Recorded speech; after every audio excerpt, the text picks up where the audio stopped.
Band-Maid are back with the song Maggie, and I am here to react to the official live video.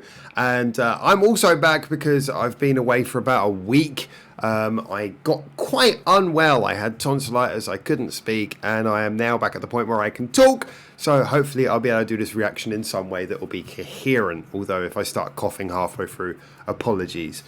Anyway, Maggie is a song that I think a lot of people have been excited for. It's already been confirmed, I believe, that it's going to be on the new album, which is Epic Narratives.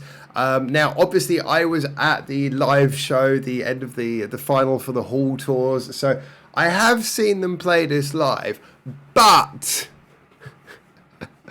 the venue we're at, I'm going to be honest, we're at this concert hall venue, the sound was not very good. I don't know if you've ever been to one of those venues where you go to a live venue, and the minute they start playing, like everything sounds really fuzzy and tinny, and like the sound of the guitars doesn't carry. And it's not until you start like hearing the melody and the singing coming in, you go, oh, they're playing that song, and then you can start hearing like everything, and it all falls into place because your brain puts it together. It was that kind of sound. Now, concert halls usually have great venues, great sound, but it clearly, yeah, it wasn't working particularly for this. So yeah, as a result, I have not heard any of the intricacies or details of Maggie. I'm also intrigued by the name. I don't know why it's called Maggie. I'm not, as far as I'm aware, I'm not checking out the lyrics today. So I know I got the lyrics thing pressed, so we'll see if something comes up. But yeah, feel free to let me know why it's called that. It also appears to be Maggie with one G. Just while we're frying things out there, I thought Maggie had two G's. Why the one G? I don't know. Is it not short for, what's Maggie short for? Margaret, isn't it? But Margaret has one G. Is Maggie short for Margaret? I guess it has to be. Anyway, shall we jump into listening to this song together? I think we shall. As you guys know, I'm a big Band-Maid fan. I've been following forever. I've been wanting to listen to this for days since it came out, but I decided to put it off until I was at least in a condition where I could do a reaction video to share it with you guys. Either way, it's all just us hearing loads of the album before the album comes out. I know it's a live version. Hopefully you'll be able to hear some of the intricacies and details. Hopefully it'll be really well mixed. And let's get a taste for what's coming up next with Band-Maid, with Epic Narratives, with Maggie. Let's go.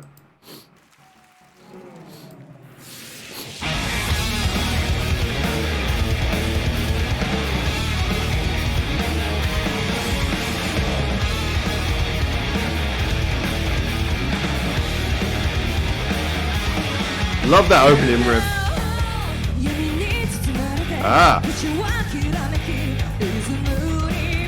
We have got English lyrics.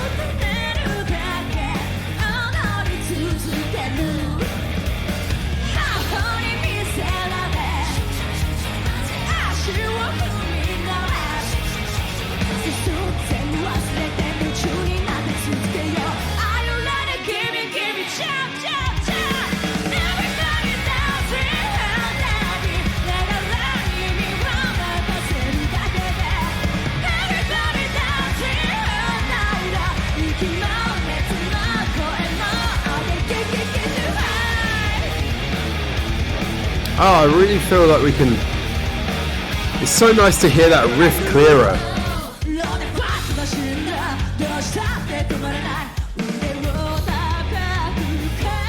And the bass, it's not complicated, it's just funky.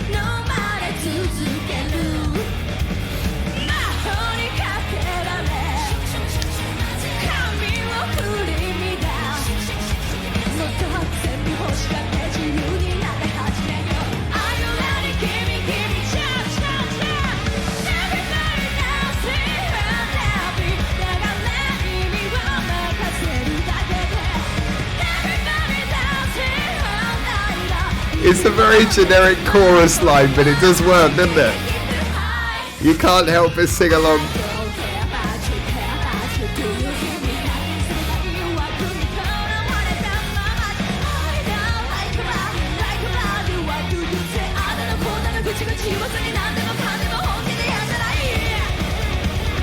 More of this is in English than I had realised before.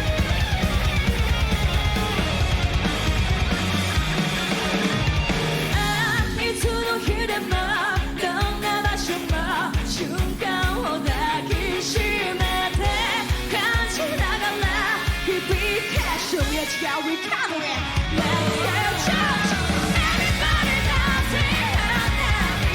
Never let me wanna consider that Everybody Yeah. That's just like.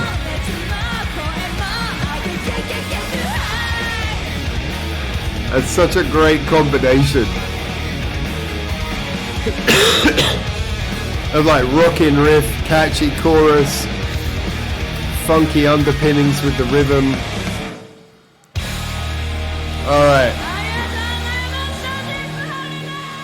Alright, so we got a lot to talk about here on this one. Let's find a nice good frame to leave it on. Yeah, there we go. Jump, jump, jump. Oh, good. It's not House of Pain, believe me.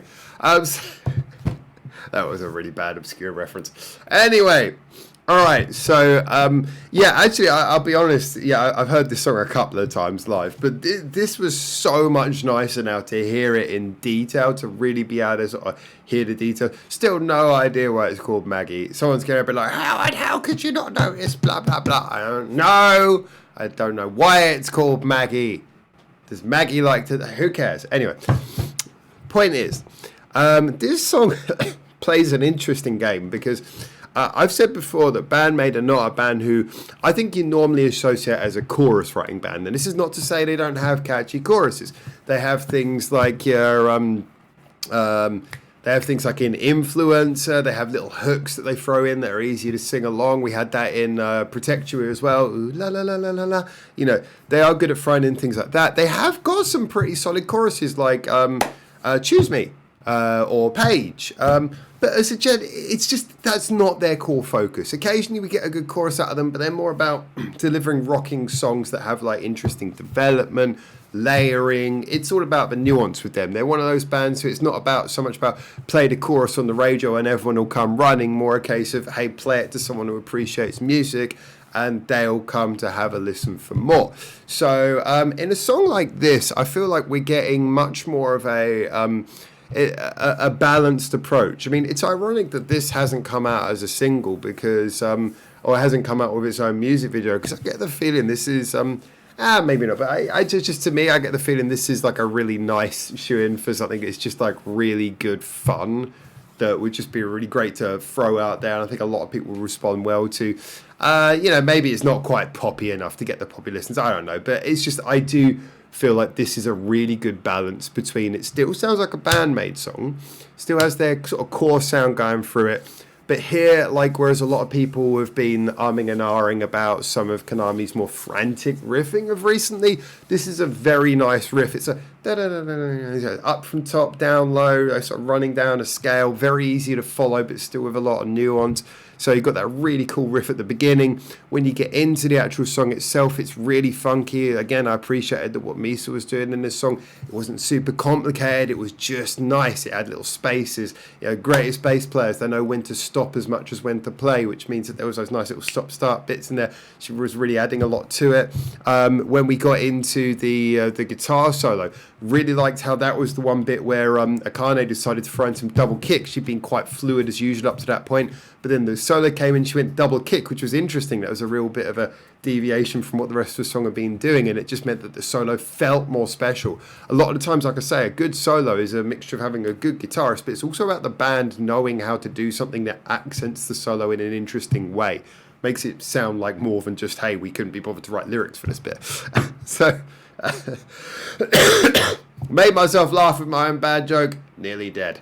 Anyway, so yeah, I just felt there was a lot going on in the arrangement here, which was great, and especially there's a lot of stuff I could hear here that I couldn't make out properly when I was hearing them perform this live. Just you know, live is about the atmosphere. It's about hearing. It's nice to hear new songs, but it's mostly about hearing songs you know and just letting yourself go to them. But ultimately, if you think about it, when you hear music live, is like, you know, and you're actually there, it is about the atmosphere. It's about being in the same room as the band you love. It's about moving to the music that you know, but it's not really the best place to make out the nuance of what's going on. And here, I really felt I was able to make out enough to really tell this song's actually, you know, I guess as we should expect, it's got a lot going on. Also, I thought that Psyche's voice was quite nicely used. The verse was pretty standard, sort of like singing quite down, quite low, before building up to the chorus kind of thing. You know, very typical Psyche style verse, but the chorus was very catchy. Again, somewhat mimicking what the guitar solo does in it. It starts up and high and then it goes down low. It's got that sort of curving downwards kind of approach to it. So there's a lot of nice little things in this song. It was short, sharp, and sweet, clocking in it says 3 minutes 9 for the video. When you take out the few seconds intro and outro, it probably is bang on 3 minutes for all intents and purposes. Also, of course, Miku as well performing along. The lyrics seem to be fairly general, just sort of fun rock and roll lyrics. Nothing particularly deep in there, but I don't really mind. If it works for the song. And this song's supposed to be fun. It's supposed to be enjoyed, and that's what it does.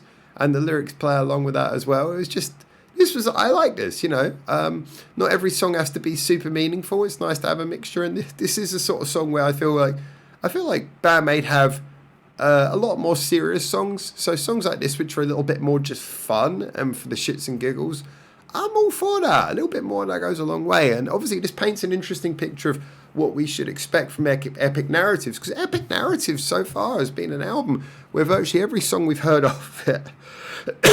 Well, obviously we've been hearing a lot of singles coming out. Things like Shambles, Protect You. They were both singles. I think Shambles sounded more like a single than Protect You, but Protect You had like a really catchy bit in it, as we mentioned. Memorable, super catchy song. I like that, I think, more than a lot of other people do.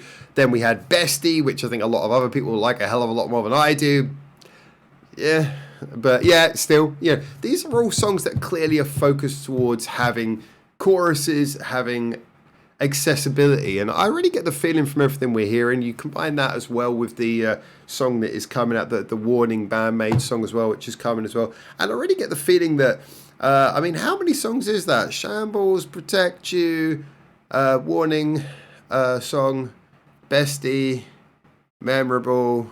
We're already 6 songs in, and we got 6 songs that definitely are all very friendly for radio play. So I get the feeling we're going to have an album which is going to be quite accessible here.